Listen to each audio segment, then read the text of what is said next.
innocent in how we went into this thing, and when I look at like what he turned us into, I wish it had never happened.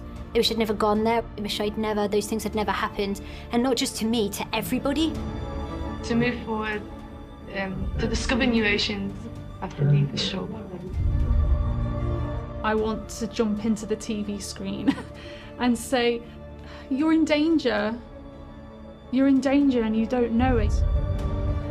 I lost my sense of reality. I became TB Joshua's puppet. He pulled all the strings and I just danced to his tune. He was the architect. He was the god at the center of the whole thing. He was building the church itself. In these constructions were going on fast. It's like his dream. Something that can beat the Gothic temples in Europe.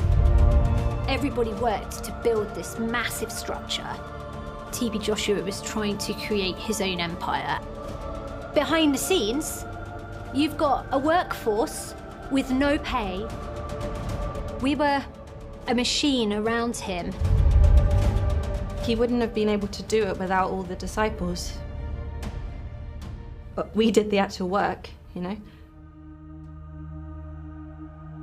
He had a grand plan. Not all disciples knew what was happening. It was a secret. He told me personally, when he remembered what these white people did to our forefathers, that it hurt him. That whatever it would take him, he said the whites, that he will bring them here.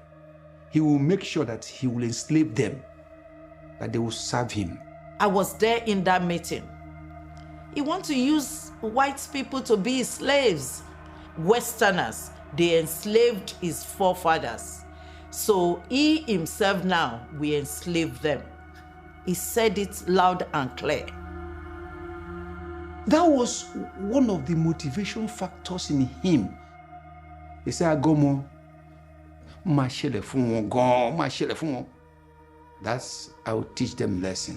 I will show them. TB Joshua wanted to write history for himself. He wanted them to serve him. He wanted to rule over them. And my brother, he did it. A disciple of TB Joshua is a slave to TB Joshua. I was a disciple of TB Joshua for 10 years, from 2001 to 2010. I stayed in that place till 2013. So what's that, 12, 13 years that I was there, yeah, in Lagos. I was 16 or maybe even 15 when I first visited, and then I stayed for 14 years. It was a psychological prison.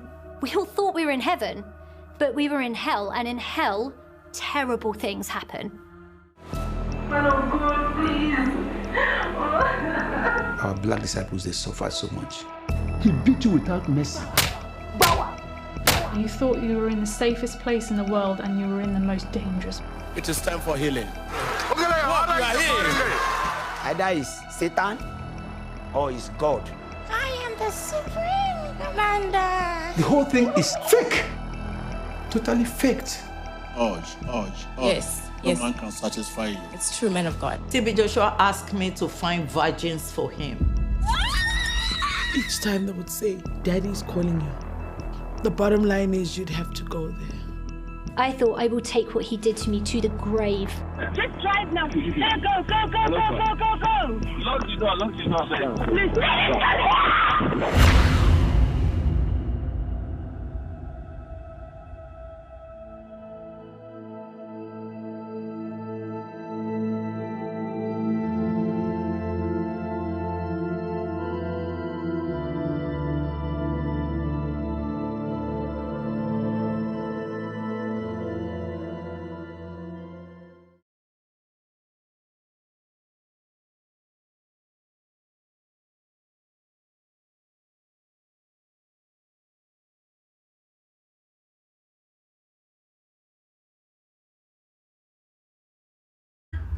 What the man of God told us, that Satan is the author of killing, of stealing, and of destruction. I'm looking at myself and I don't even recognize myself. I can't watch stuff. I just find it like very disturbing. I just went down this rabbit hole of one horror to another horror. Everyone here in the stadium, everywhere, yeah, say Jesus! He wanted to be the biggest, best, the most important pastor in the world. This is the moment we have been waiting for. Prophet TB Joshua has arrived here. A man who has got a list of presidents in his pocket. Did you know that's a prophet? That's a prophet for heaven. This is the first time that the truth is being heard from the heart of this organization. Some people, they are still living in fear for their lives, in fear for the retribution that will come if they do open their mouths. You are the one looking for men for sex. I had no idea he was a serial predator. One of the worst disasters ever to strike a place of worship. TB Joshua was perpetrating crimes on a global scale for 30+ years. I am a serial killer. I think everybody that came from that place has guilt. This is terrible. He took people who were good, caring, kind, lovely people, and he turned them into monsters.